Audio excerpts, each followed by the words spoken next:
ask you, have you ever had hard time when a client walked in and outfit you have made is big and you have to fit in and you feel like you are draining out and your brain can't work anymore?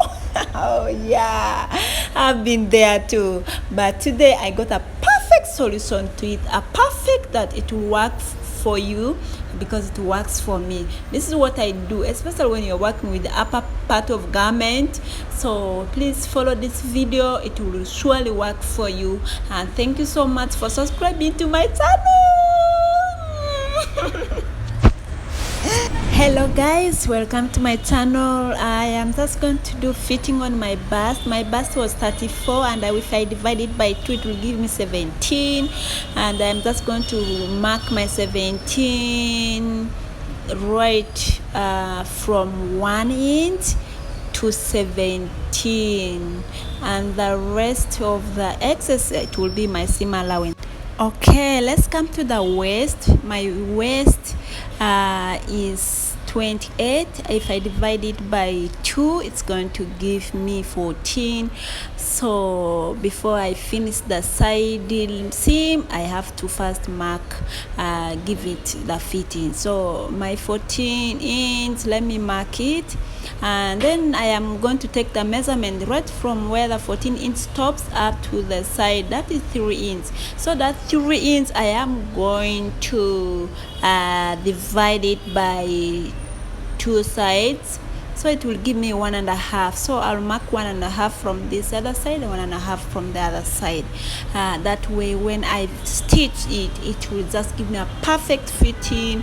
I do not need to go, especially when I'm going for party, I'll just wait and walk away, no more sitting. Okay, let me show you what I have just done on my fitting. I've been doing fitting and I've done a proper fitting with a chalk. I marked it very well.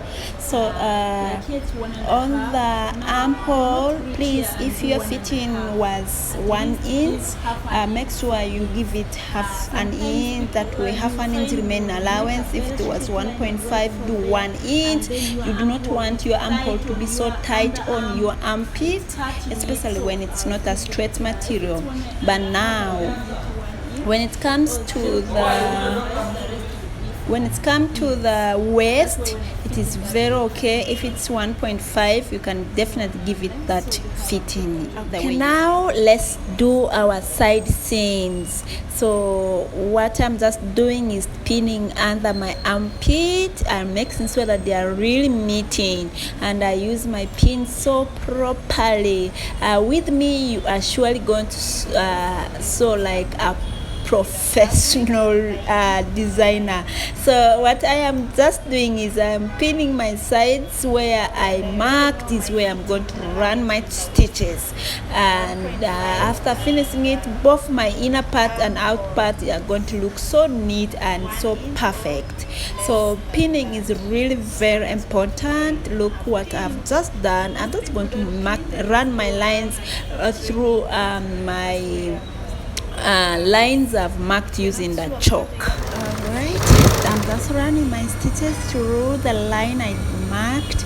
Please, if you are not accurate with lines, please always mark using the proper chalk and follow your line. That way you really not make mistakes and your fitting will be so perfect.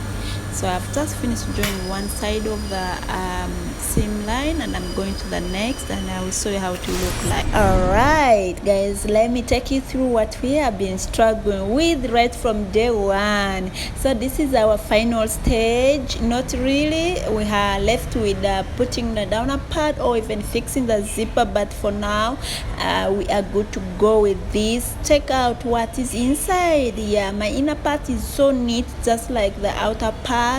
You do not see threads running around. Let us see what is outside. So this is what you will get. I believe this is really a very fitting for me because I did extremely fitting on my body and I gave it a perfect fitting. So this is what I got. So thank you guys for following me up throughout the videos, and thank you for subscribing to my channel. Thank you guys so much. My next video is going to give you how to insert a zipper. So